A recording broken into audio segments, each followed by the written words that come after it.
안녕하세요.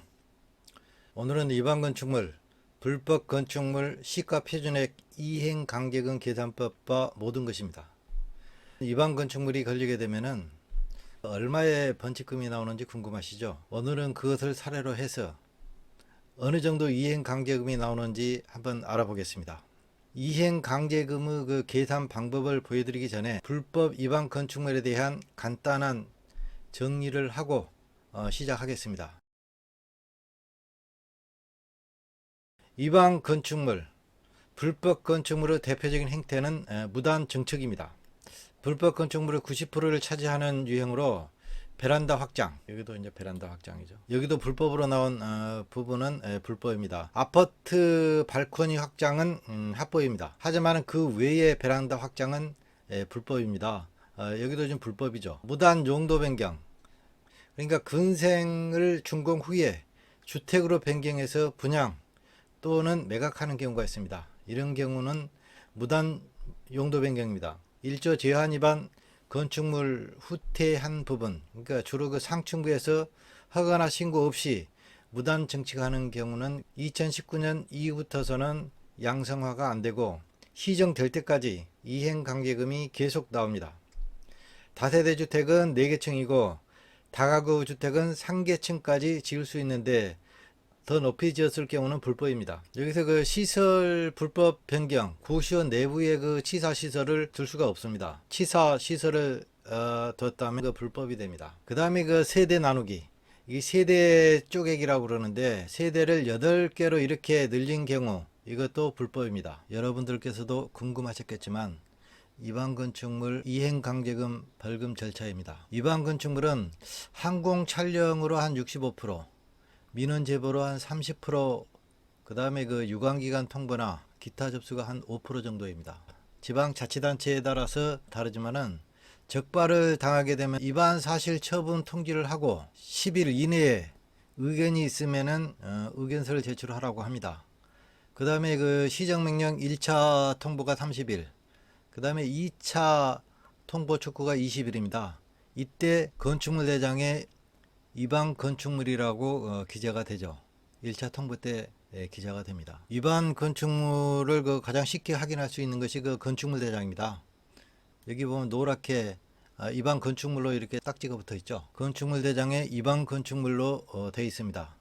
그리고 어떠한 내용으로 위반되어 있는지는 뒤편에 그 내용이 나와 있습니다. 여기에 그 변동 내용 및 그 원인으로 해서 뒤편에 이게 현재 나와 있습니다. 여기 미시정 시에는 이행 강제금 예고를 하고 이행 강제금 부과를 해서 시정될 때까지 매년 부과를 합니다.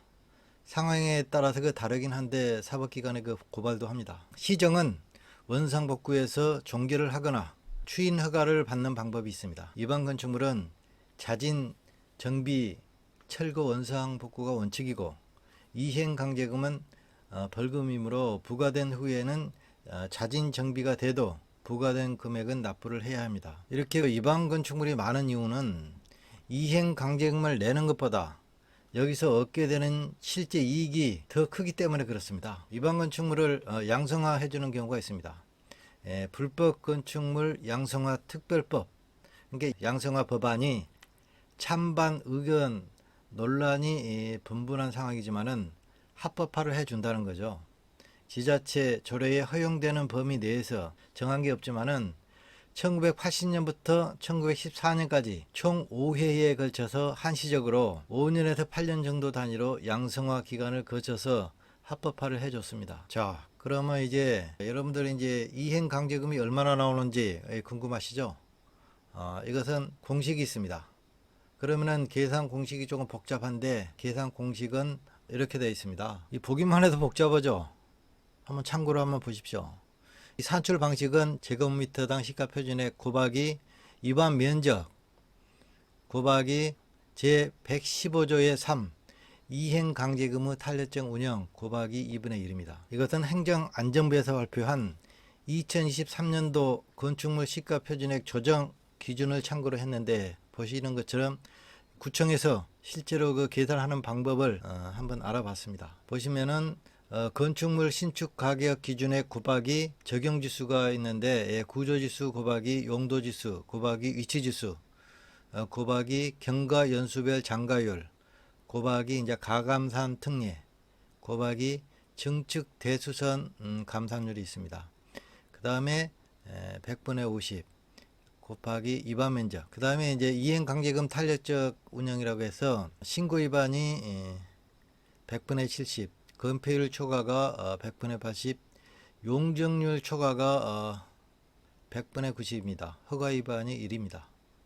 그 다음에 곱하기 공동주택 세대 면적 2분의 1 부과인데 연면적이 60제곱미터 이하 주거용에 한해서 2분의 1 부과를 합니다. 이것은 그 각 지방자치단체별 그 조례마다 다릅니다. 그러니까 각 시도마다 다르다는 거죠. 좀 내용이 복잡하죠. 이것을 이제 하나씩 쪽에서 제가 쉽게 다시 한번 설명을 드려보겠습니다. 첫 번째 건물 신축가격 기준액입니다. 이건 뭐냐면 매년 그 구세청에서 발표를 합니다. 건물 신축하는데 가격이 제곱미터당 얼마인지 나와 있는데 여기를 보시면은 2023년도가 81만원입니다. 2022년도가 78만원, 21년도가 74만원, 73만원 이러는데 물가가 올라가기 때문에 제곱미터당 가격이 올라가고 있죠. 이게 이제 제곱미터당 가격입니다. 매년 국세청에서 고시하는 기준 가격으로 우리가 확인을 할 수가 있습니다. 이게 이제 구조지수입니다. 구조지수는 철근 콘크리트조, 라면조 석조, 여기가 지수가 1입니다. 그 다음에 철골 콘크리트조, 이것이 1.20.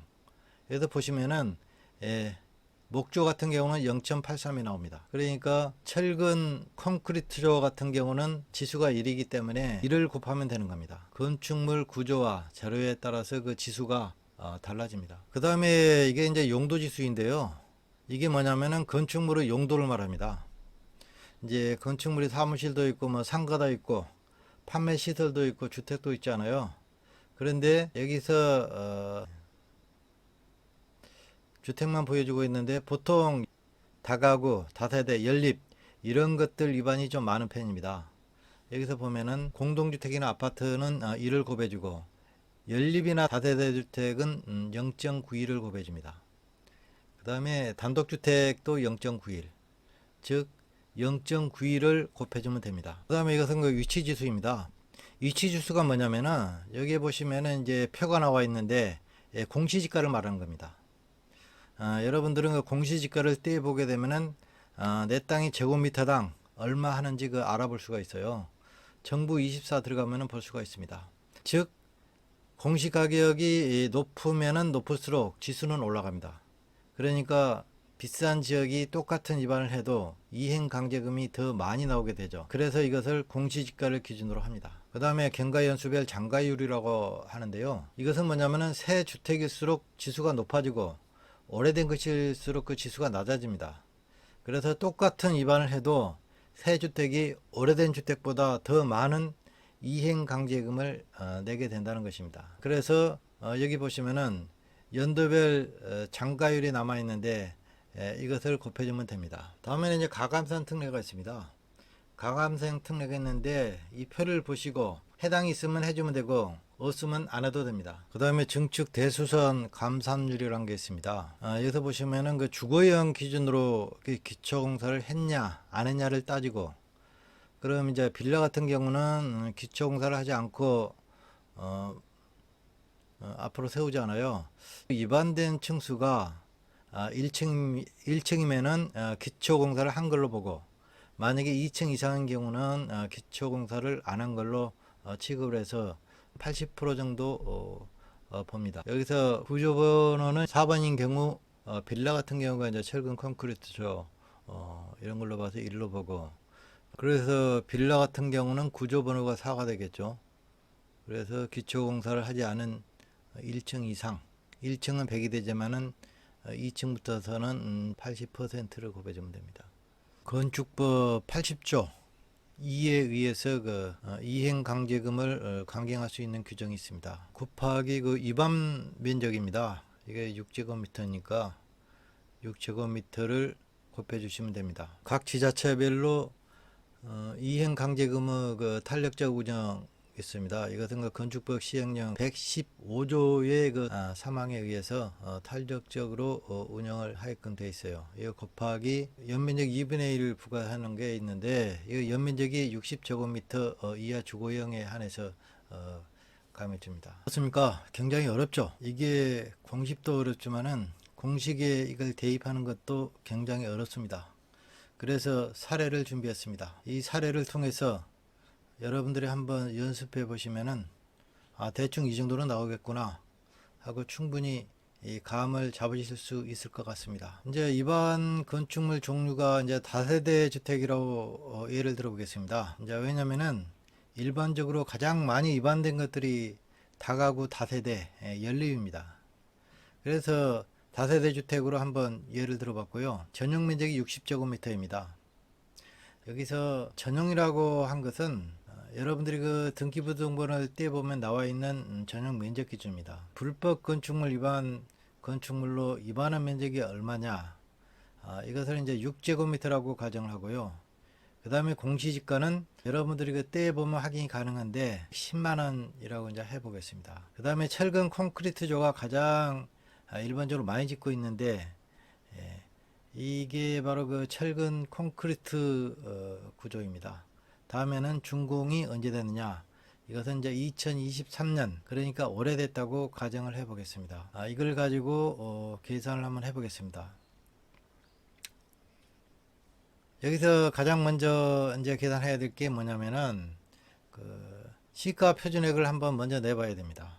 시가 표준액은 어떻게 계산하느냐, 여기서 그 건물 신축 가격 기준액은 주거용 건물이 2023년도에 81만원, 2022년도에 78만원입니다. 그래서 건물 신축 가격 기준액을 81만원 곱하기, 다음은 구조지수입니다. 구조지수가 뭐냐면은 다세대 주택은 철근 콘크리트죠. 구조번호가 4번인데 철근 콘크리트죠.